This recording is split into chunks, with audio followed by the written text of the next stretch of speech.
Very lovely morning. Welcome to Power Talk right here on Power FM Livingston. I am your host, Phyllis Kawana, and it is indeed a very lovely Thursday, 21st day in the month of April 2021. I do have Mr. Major Botta from Response Network, who is the IT specialist, as well as Assistant Sponsorship Officer, and Miss Makazo Mangala, the Communications Officer. So they are here with me in the studio this morning, and we are going to be looking at a very interesting topic, which is safeguarding the girl child. But of course, before we get to that, remember, if you want to interact, you want to ask a question probably on what we're going to be talking about, you can always feel free to come through on 0960-218-900 as well as 0955-596-266. Good morning and welcome to Power FM. Good morning. Morning. Good morning. How are you? I'm well, thank you. How are you? I'm great, thank you. It's actually good to have you here this morning. It's super great to be here as well. Yeah. Oh, yeah. So we're looking at a very interesting topic today, which is safeguarding the girl child. But then before we get down to it, okay, in case there may be a listener out there who isn't really sure about what Response Network is all about, what it is, and all of that. So kindly, just, give us a brief about Response Network. What is it? Okay, well, Response Network is a non-governmental organization. It was started in 2005. And in Livingston, we run a sponsorship program where we currently have 645 girls in school. We also run a tertiary program as well as skills training component under the sponsorship program.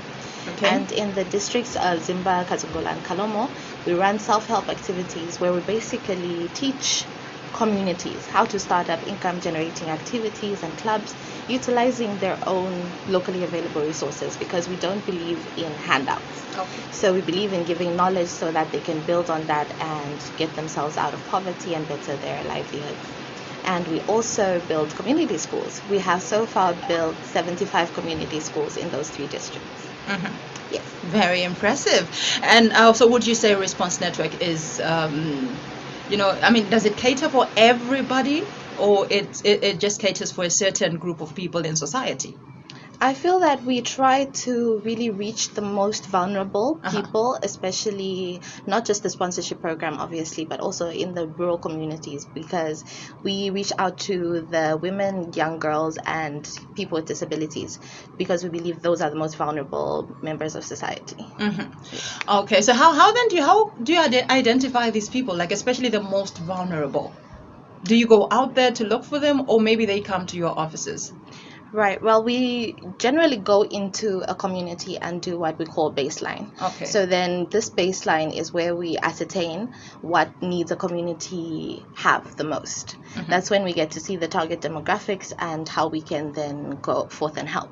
After that, we have something called the GOP, which is Goal-Oriented Project Planning, where we now see which areas we can come in and help the community with, which is either community schools, sports clubs, skills training, adult literacy, etc. So that's generally how we see the needs of a community. Okay, well, very interesting indeed. If you didn't know, or you were not so sure what Response Network is all about, I think you have an idea of what it is. So now getting back to what we're talking about today, being safeguarding the girl child. The first question would be, and this one would probably go to Mr. Major Botta here, does the girl child need extra protection in today's society? And if so, why? First of all, I think what is important is to understand that who a child is, and when we get a much more broader understanding of who a child is, then we can then contextualize what protection or what extra protection the child needs. And according to our laws, we define a child to be anyone who is below the age of 18 is considered a child. And when we say, does a girl child need extra protection, allow me to sort of I think, maybe get the attention to just basically a child. Because I think this goes for both boys and girls Exactly, in a way. yeah. So yes, the child needs protection, and I feel personally to say this is something that is very, very much important. Let's talk today when we talk about maybe exposure to illicit content via social media platforms and websites. This is something that I feel as a nation and as parents, we fail to control, and we don't have control over it.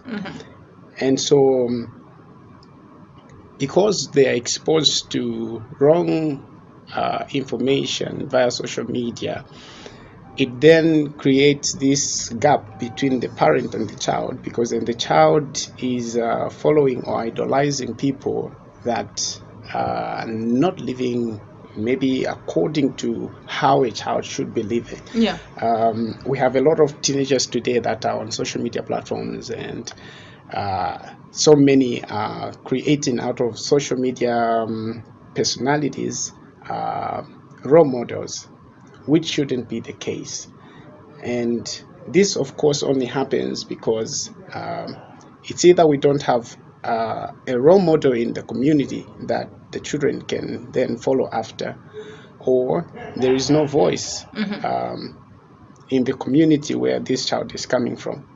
And so, because there's no one who is speaking anything that the child can relate with, and something that the child can buy into as an ideology of how life should be, the child then tends to go for the wrong information that they get across when they are on social media platforms. And then if you look at the makeup of our social media platforms, or maybe just generally as society, we would say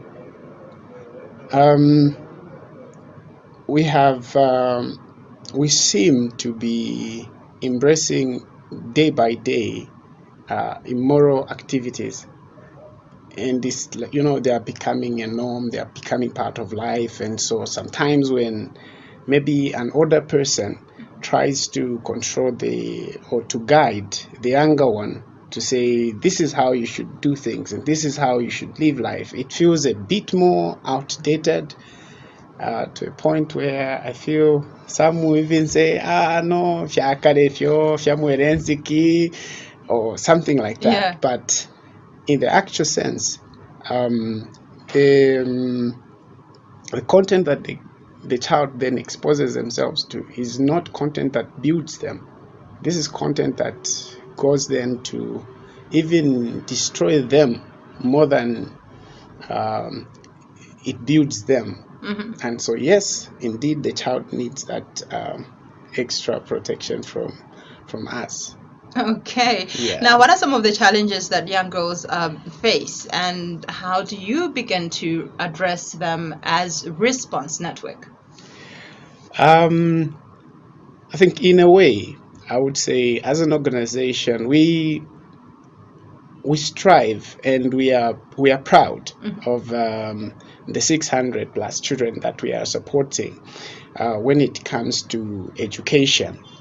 And what we have done to counter the misleading information that is out there in the society is we are coming up with programs that are aimed at giving or providing this child a mentorship space, because we have actually realized to say parents are not talking to children anymore because they are busy looking for money and looking for what is the next thing that they're going to be eating for supper.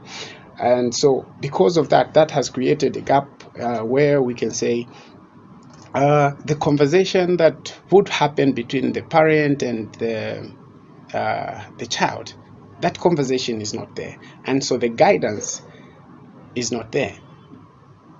And so in order for us to ensure that the child that we are supporting with education requirements, because they are, of course, vulnerable, and they need that support. We want to go an extra mile. Okay. And just have mentorship programs that are going to be aimed at having this child understand to say, look, yes, you might come from a vulnerable home or a vulnerable family, but you're not one who is supposed to pride yourself in vulnerability and then not become so creative with your life, because the reason why we send them to school forth is to get them the education that they need for them to, to be productive and just better their lives and the lives of their loved ones. And so these are supposed to be our agents of change. And so a mentorship program is designed for us to coach these young girls, just so that we begin to talk to them about various life issues and life skills, and just get to position them in a much more better way than they currently are in. Because the realization is, when we speak as an organization that is helping the child out, the chances that the child will listen and do are very high, as compared to when the parent who is doing nothing for the child, and the child feels very much out of touch with the parent. When they speak, the child might even say, after all, there is nothing that you do for me. You get, so because of the control or the respect that the child has given us, we want to use that to coach them into better living. Yeah, and I think this is something that I believe that so many other organizations try to do when they take these programs into schools and draw up programs for community members that are engaging and are built around sensitization. This is why those programs are important, because then today, if we go to social media platforms, for example, I will keep on going back and forth, because when we go to social media platforms, how many young people follow pages or follow channels that communicate the right information? How many young people today are more likely to follow, for example, a page that is run by Power FM? And how many are likely to follow a page that is run by someone, a thief somewhere in the middle of the bush, that thinks stealing is the coolest thing? And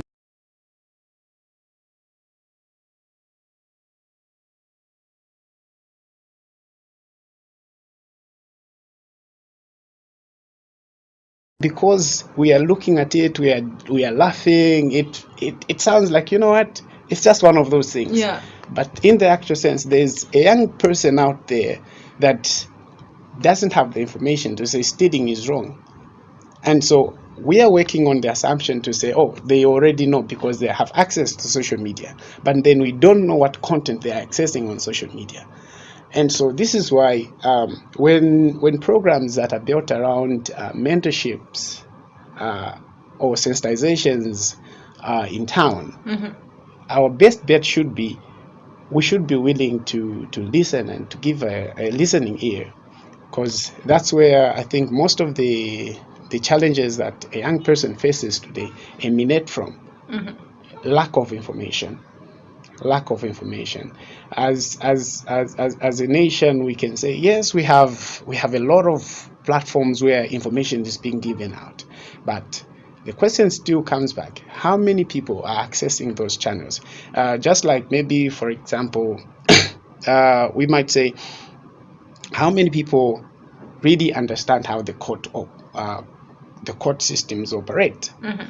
And yet we have so many courts, but if you ask many of us in the communities today, we don't even know who and where do we start from. We don't know. And yet information is there, but no one wants to access it. Not until something bad happens. That's when we get interested. And so there is that divide. And that's the biggest challenge that young people have today. Information is there, yes, but for them to now filter through that batch of information to just get what is necessary and important to them is where the trick part is. All right. Now, you actually mentioned about, you coming up with programs. What kind of programs do you come up with for the girls? So we have currently we are doing, or we've, as an organization, so to say, I think from 2019 up to last year, we are having clubs in schools, both in Livingston and Kazungula, where we were talking adolescent sexual reproductive health and rights. Now, get us right. When we talk about rights, many people love to concentrate on the rights aspect, and very few people talk about the responsibilities that come with rights. So let's say, for example, I'm a student and I've been educated by this organization ABCT that has said I have the right to education. It's my right. I have every right to go and claim it. And so when I claim that right, what is my responsibility towards that particular right? Just like we would say, I have the right to life. Oh, yeah. Yeah, I have the right to life. But what is my responsibility to help me fulfill that particular right? And that is where I think most times we have a gap, because then not so many of us are talking about responsibilities. Most of us are talking about rights, which is right, which is good. But then what is my responsibility towards me fulfilling or meeting that right? Because it's not enough for me to know that I have the right to life. It's not enough for me to know that I have the right to education. Yes, I have the right to education. I have the right to life. So what? It is now my responsibility to make sure that when I go to class, I learn. I don't miss school. Otherwise, I might have the right to education and then miss school the entire year. And then by the end of the day, I have deprived myself of the right of education. It's not because someone never paid. It's not because I didn't have money. It's because I didn't do my responsibility very well. That's why I'm uneducated. Just like if I have the right to life, that does not give me the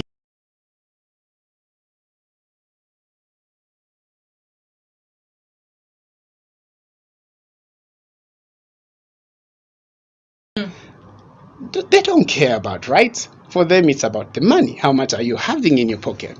So it's 24 hours. I have the right to life. They won't say you have the right to life. For them, they'll just look at the money and the benefits that they will get out of me. And so when I'm attacked at 24, my right has been violated. But what is my responsibility towards me upholding my right to life? It's my responsibility to make sure that I'm safe at all times, if I'm moving at night or if I'm moving during the day. I think in the recent days, we've had a few incidences where here in this city, in the great city of Livingston, we call them junks. Junkies, yes. Yes, those junkies that we meet in our society. These are young boys. Yeah. These are young boys, and if you do your research very well, you discover to say they're probably dropouts, grade 9 dropouts, and most of them will say they never finished school because they didn't have money or there was no one to pay for them. But now government has paid for them. So why are they not going back to school? That's because probably they have seen something. They are making a bit of money from stealing people's property and grabbing, but then it's not right. And so young people have to be taught.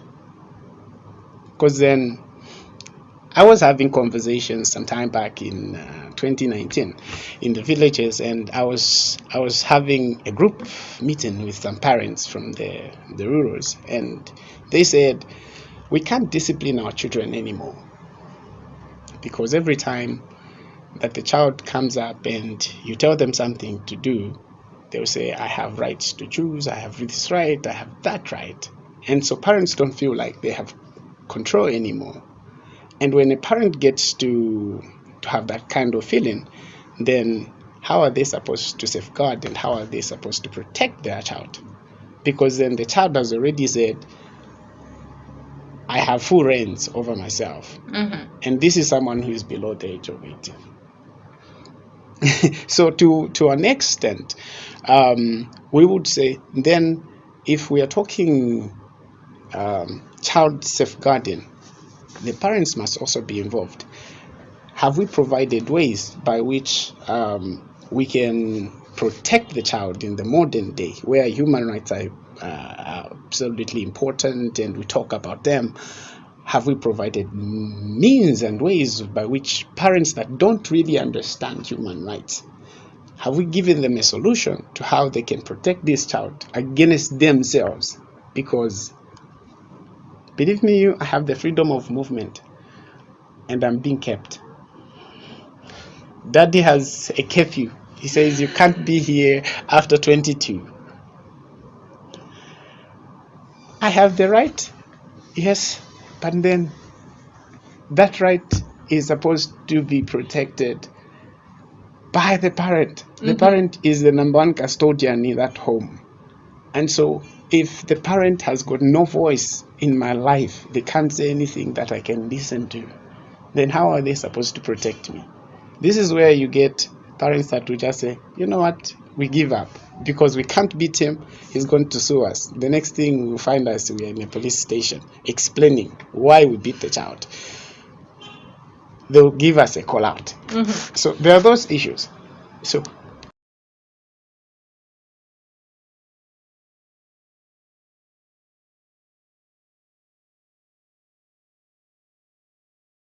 recognize that times have changed. So there's that much.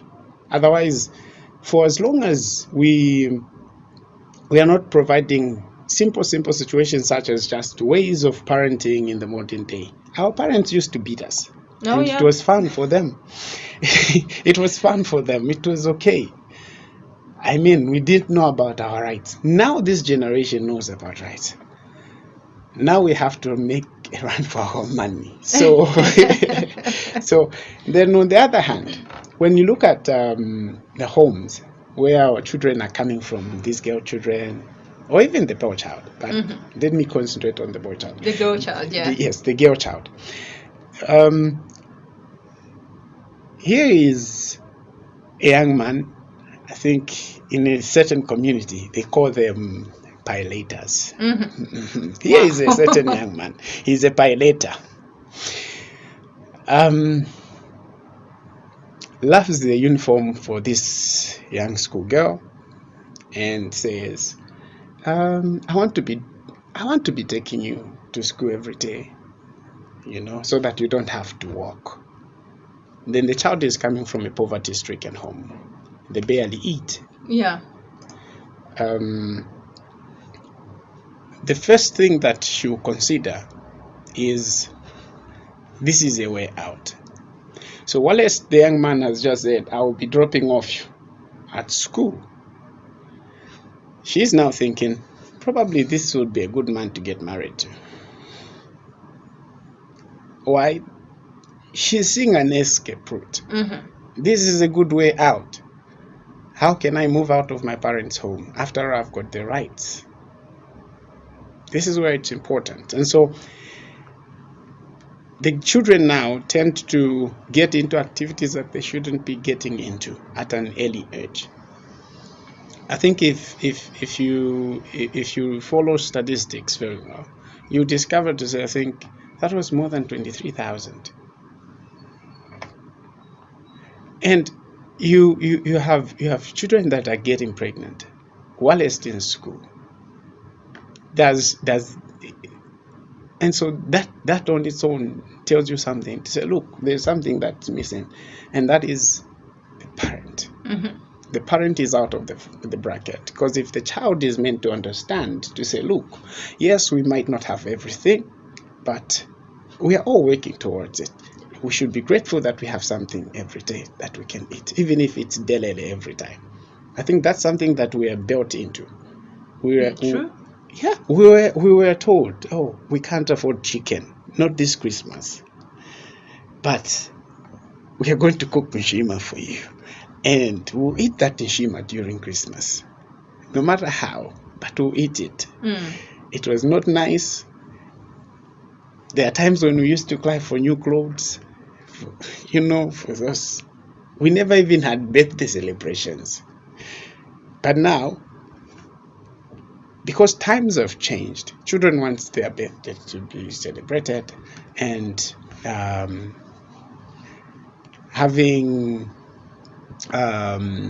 maybe a vehicle is now a must, it is a must. I think in the modern day, driving is just that essential. But that aside, you discovered the poverty is in play.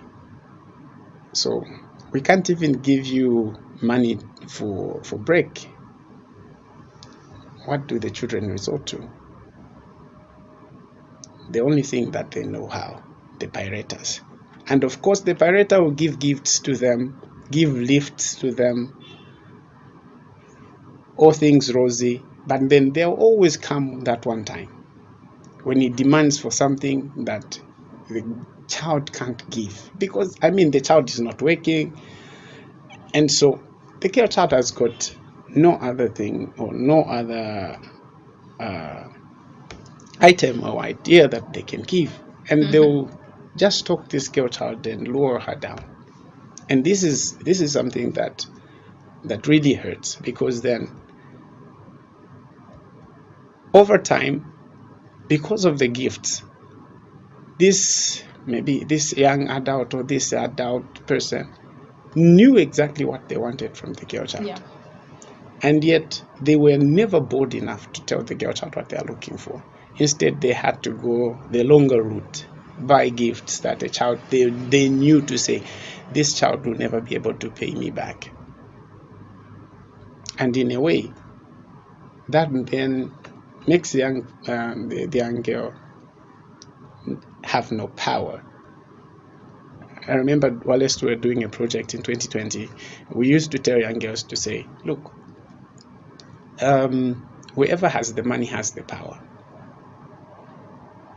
Especially when you look at the fabric of society today, the one who has the money has the power. Because the girl child in that scenario, how can they say no? They don't have the money and they need it. They are friends that they have conversations with. So there is a whole lot of issues. And this is why when we come up with solutions, I think as a community and as a society, let's consider, or let's think of ways by which we can empower young people. Beyond just the general empowerment, how can we empower these young people? Because then it's important. If we can empower them at a younger age, if families can begin to invest in their children's dreams at a young age or at a tender age, I think some of these abuses that take place can be avoided and evaded. Because, it's just too much. And it hurts to I come from a very, very, very, very big community, and I was disappointed to learn that in almost an entire community, you have a young group of girls that are all pregnant,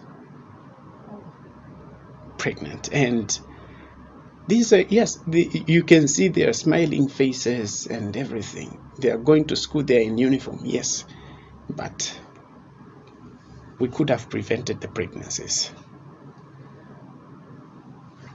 We could have prevented the pregnancies in the first place. And then here you have young children, young mothers, not married. Probably the people that even made them pregnant are not even going to marry them. And in the long run, we have single mothers.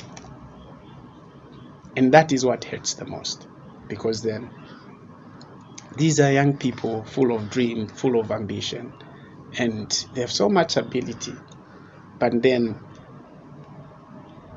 I mean, a child is an extra responsibility. And so, oh gosh. No, that was a lengthy, what would I say, message, or I should call it a talk. Yeah. Okay, so we'll just give you a very short break. Just drink some water as I talk to Miss Makazo here. You are the communications officer at Response Network. So tell us, what is your role, to ensure the safety of the girl child? Okay. As an organization who really firsthand works with the girl child, and more specifically the vulnerable girl child, we see the trials and tribulations that girls go through. And I actually wanted to touch a bit on Major. He made some very good points. I was looking for where to cut in, but I was failing to find my cut in point. So I think I can just address those two little key points that I got from what he had explained. Please here. do. I feel like when he brought up, especially the aspect of social media, I feel like this is a really big challenge, and we try to teach our girls how best to utilize social media. They say that once you post something on social media, it's there forever. Even if you delete it, it's been shared across multiple platforms. You can go viral in 2.5 seconds. So we try to make them really aware of the power of social media and how to really put yourself forth in the best manner that you can. Because you're young now. Your selfies look great right now, but are they really going to age that well in 3, 4, 5 years when you're looking for employment or whatever? Because employers do sometimes go through your social media. So that's really one aspect that we try to instill in them as well. And as Major said, yes, the clubs that we had and also the talks that we usually have with the girls.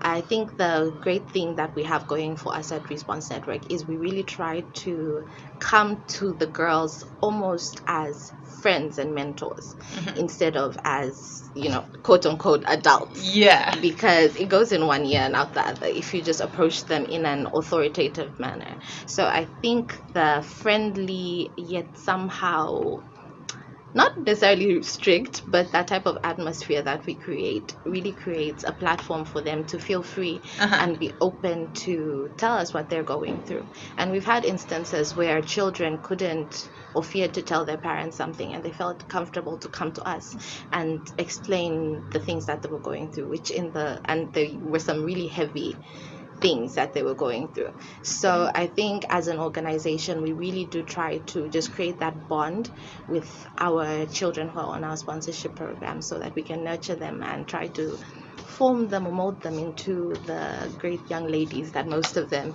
that we've already seen have turned out to be.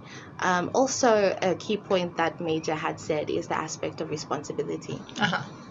I feel girls or young women these days, they lack ownership of their lives, if I can put it that way.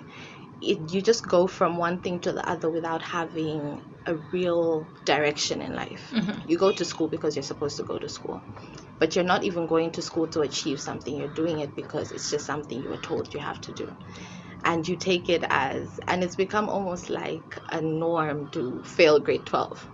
Because there's always GCE, you can always rewrite, you can always, And I feel like that's a dangerous thing to get into, because I feel like when we were growing up, you needed to already know what you wanted to do. High school came. That's true. You already needed, by grade 10, you're almost filling out the applications for college, and you needed to have a concrete direction. But I feel like the youth these days, we are lacking that ownership of our lives.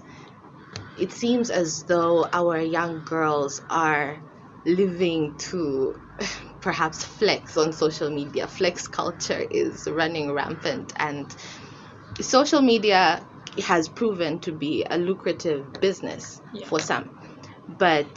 And that could be nurtured there's a way that you can nurture the aspect of becoming perhaps an influencer or something for young girls. That is a valid career choice. But the fact that I feel like maybe they don't have the adequate options in order to explore such alternative career methods is something that we could also tackle as a society, because not everyone is going to grow up to be a teacher or a nurse or a doctor.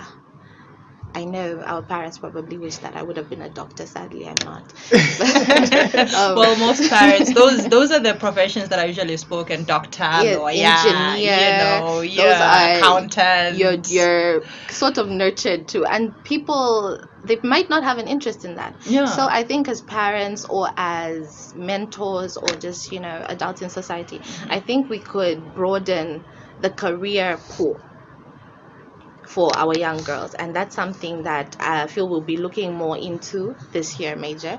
We are looking into really cementing these clubs in schools so that we can address these issues of career paths and whatnot, so that we can see what you are good at, because that's the number one thing.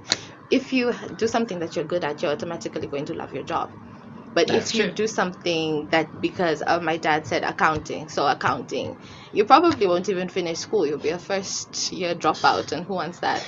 So that's one aspect that we're tackling as well, just cementing groups, because peer-to-peer mentorship is also important. It allows you to interact with your fellow grade 8 student, your fellow grade 11, 12 student, and you can come together and really give each other advice that you probably couldn't get or relate to from someone older. I mean, they probably think I'm older. I'm only 30, but they'll just be like, what do you know, really? Exactly, like you are like from BC days. Yeah. So they probably won't get it, but I feel like these clubs will definitely be like a platform for them to really come together and also keep them away from vices. They probably won't have all that time to interact with boys and do this and that and the third. So I think that would be a good thing for us to get into. All right. And Major, before you come in, he actually spoke about piratas. Yes. And it's like these days it's something that is common amongst the girls. They do it without even caring about anything and whatnot. But then the thing is here, these elderly people, they know that what they are doing is wrong.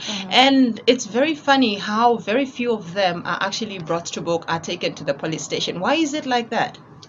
Right. Major? Okay. I think like I put it, to say it's very difficult for most families to take or to bring to book such culprits, because then it's all about the money gains. And then one thing that they also don't appreciate very much is the gains that come with following up such culprits with the law, because they are not aware. So if I settle a matter out of court, probably I'll pay less. But if I'm to settle it through the courts, someone will have to pay more. And so what families tend to do then is they'll make it family business. And in return, there are very few cases that are reported ever. Because consider it like one of those incidences or one of those things that happens. Let's say maybe the uncle abuses the niece. Yeah. It will never go anywhere. It will just die as a family matter. Maybe because the uncle is the one that helps us buy a bag of meal by the month end. And so if we put our uncle in jail, how are we going to fend for ourselves? How are we going to buy that bag of meal? But then that goes with very little or no concern at all towards the traumatic experience that the child might be going through at that very moment, because then the child is traumatized, and research shows that when a child is traumatized, it takes them on average 17 years before they can begin to talk about it. And that is way too long a period for someone to be harboring that pain and that abuse in them. So this is where at times we find girls or young women becoming very violent towards the opposite sex because of that traumatic experience that they've had. And so they make others become victims by virtue or by way of maybe creating or building walls around them. And as they are building walls around them, then the other person is violated. So there is that. Otherwise, it's an issue of what do we have to gain? What can we gain? We take them to the police. Now what? And I think, like, when you look at the follow-up systems that we have, I think as a nation, when it comes to these matters, I don't know how or if anything has changed as yet in the police section of when it comes to maybe follow-ups on people or offenders. But there was this tendency where you report a matter and then, yes, they'll give the person the call out. Yeah. And then when the person changes location, they go out of Livingston, for example, they go to Luapula. Then I lose out. There'll be no one to follow up on whatever. And so what will I gain? And so before I can even scare them away through the police, if I can reach a consensus for them to give me 1,000 kwacha and then they pay the 1,000 kwacha, that's better than going to the police, being told pay 8,000 kwacha, and then the person actually runs away with the crime and goes and settles in another place. So there are a whole lot of ideas behind it. But reporting, we have to also enhance it. Yeah, I feel we have to enhance and make it easy for people to report. There are safety channels that children can use to report on. I think Childline Helpline has been very helpful in in that respect. They've done tremendously well. It is a good move, though. When the police get involved, you know, to say it's going to be almost an entire family that will be involved now at that level. So yeah, this is where at times families will also look at their name. Yes, we would love to say we've moved, but people will look at the name. Oh, branch. There will be those issues. And so then we tend to fail the young child. And we let the abuse go just like that, and we make it part of us. We're like, no, you heal, you know, it's just time. Yeah. And it's interesting. But yeah, I think those are some of the things that cause us not to actually report these cases. Then on the other hand, I think when it comes to information, also maybe the legal information, when we talk human rights and we talk these rights and child protection issues, we sound as if we are speaking outside the law when we are actually in the law. Because Zambia signed up to the child protection, or the Convention of Child Protection with the United Nations, or the convention, on 30th September of 1990. And they were only consented to in December of 1991. And so we agreed, there are a number of rights that we agreed to do and to follow as a nation. We agreed to follow those rights. And so in 2007, by the time that the police were even formulating the child protection unit in the police force, or in the police service, yes, now it's called service, in the police service, those things that we had agreed to do at the convention were now brought into light. And this is where many times when we say the child should be freely to talk about these issues with the parents, we sound as if, you know what, you're just being so much undiplomatic, when actually we are saying things as they should be. Yeah, because there's a way a child will look at you if they are freely opening up to you as a parent. Yeah, but then most parents, the opinions of the child don't matter. It's daddy speaks. Whatever daddy says, it goes. That's all. That's all that matters. If I tell you that on Christmas Day you are eating a rabbit, you eat a rabbit. That's what you will eat. That's it. Yeah. Okay. Makaza, you actually mentioned something about, you having clubs in schools. Which are some of the schools here in Livingston that you work with?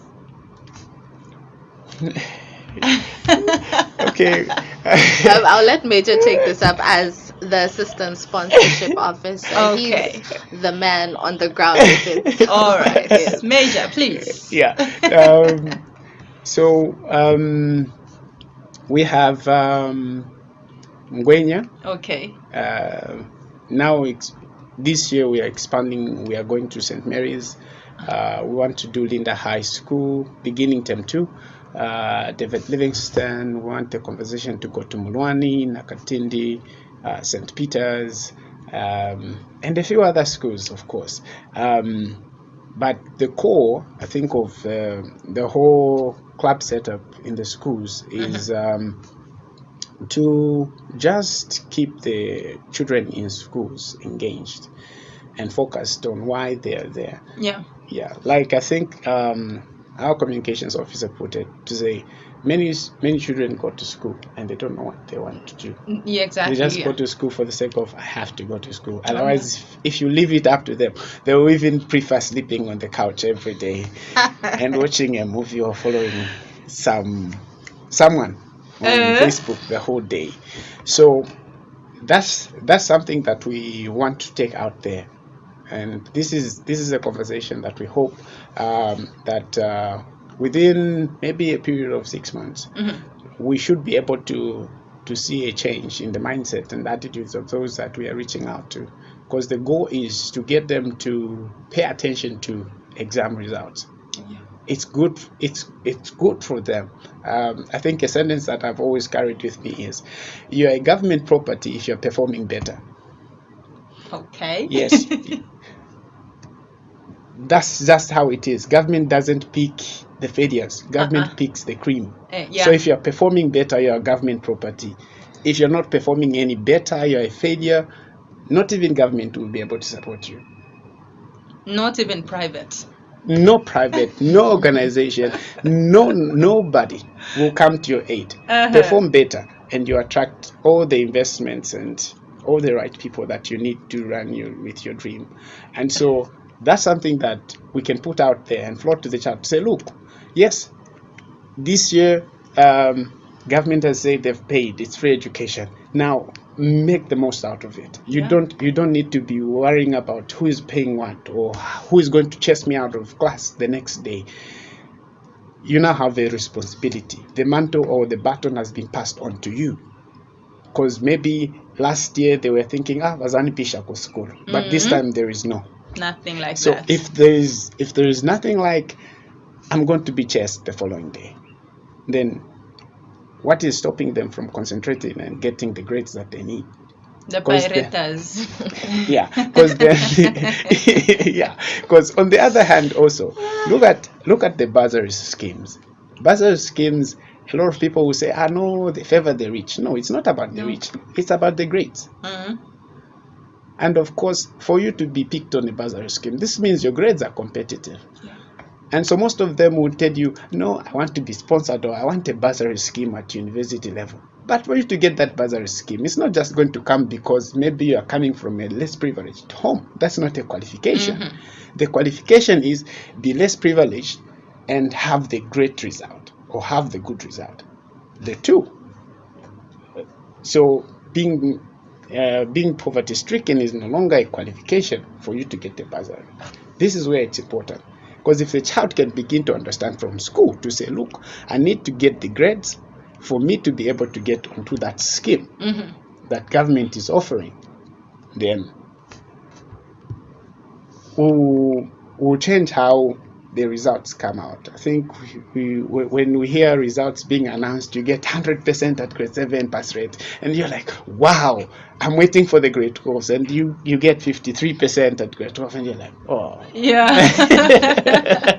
All right, 11:53 is the time now, and so I will ask you this last question before you give your closing remarks. What message needs to be delivered to young girls to actually ensure that they keep themselves safe? Like you talked about them being responsibility. What do they need to do? What does this responsibility come with? Responsibility. I think what it comes with most importantly is self. Being self-driven. If I pay attention to myself and if I love myself enough, believe me, I'll not do anything that might end up getting me into a situation that might prove to be damaging to me. Responsibility is about me understanding to say, whatever it is that I would want to be tomorrow, I begin to work it today. How many young people or how many young girls actually know to say, for me, if I'm aiming, for example, to be a doctor, I can begin to shape that doctor in me today. Many of them will just say, probably when I go to college, that's when I can become that doctor. But then responsibilities will help us to not just create a sponge where we are busy defending ourselves, but rather we'll be able to take criticisms. When positive criticism comes, it builds us. For me, I've always believed one thing: there are no losses to life. There are no there's nothing such as failure to life. There are only lessons. So if I respect myself and I'm responsible for me, irrespective of how a particular thing comes out or how something is said to me, I'll be responsible enough to appreciate the lesson that has come with the criticism, and maybe the positive remark that has been made by someone. But more importantly, we want the children to also understand to say, look, these laws or these rights that you have, that have been given or have been taught to you, for each one of them, no one will protect them better than you yourself. And so if they put themselves in awkward situations, for example, where I'm hanging out with a pirata, then they have to understand to say their responsibility is first of all towards themselves. Before they begin to look at the gains, the money, it's first of all supposed to bring to them the consciousness to say, is this going to build me or it's not going to build me? I think that's what responsibility is about. What is my contribution towards achieving this? What is my contribution? I think society would be better if young girls can understand responsibilities. Even young boys. If young boys understand responsibilities, society will be better. Yeah. And so we have that task. We have that task. Teach the children rights, teach them responsibilities of those rights and what they need to do. Okay. Yeah. All right. Thank you so much for that. Makazo, under a minute, your closing remarks. My closing remark, Major, thank you very much for leaving me a minute. I so much appreciate it. My closing remarks, really quickly, I just want to urge young ladies, young women, my girls out there, try to be more of a listening ear than an open mouth. Yeah. It's very easy to take for for granted the advice you get on a daily basis, but this advice is coming from people who have been through it or have seen things worse than you can possibly imagine. So yes, it seems fun right now, but friends come and go and boys come and go, but your future is something that only you can guarantee. Exactly. So you just need to, as Major has reiterated and reiterated, it all comes down to responsibility. Yeah. You have a responsibility to yourself to be better than your circumstances. You have a responsibility to yourself to be better than the people who came before you. Because your guardians, your parents, whoever is standing behind you, they started from somewhere also, and they want to push you to a place where you'll be far better off than they were. So if you are just kept in the here and the now of the outings and the selfies and the boys and the flex, I feel like our generation, our upcoming generation, is in deep trouble right Big now. trouble. So yes, just be more of a listening ear. Take advice to heart, and they're not jealous of you. They just know better. Yeah, that's true. Yes. I'd say what they see when they're standing, we see it when we're seated, right? Is that how the saying goes? Yes. Yeah, something like that. Something like that. All right, Major Makazo, thank you so much for making an appearance on Power FM. Thank you for Thank having you us. for having Yeah, us. I had such a great time talking to you, and I do hope you have a lovely day. You too. You too. All right, thank you. That was Mr. Major Bota as well as Miss Makazo Mangala, all from Response Network, which is an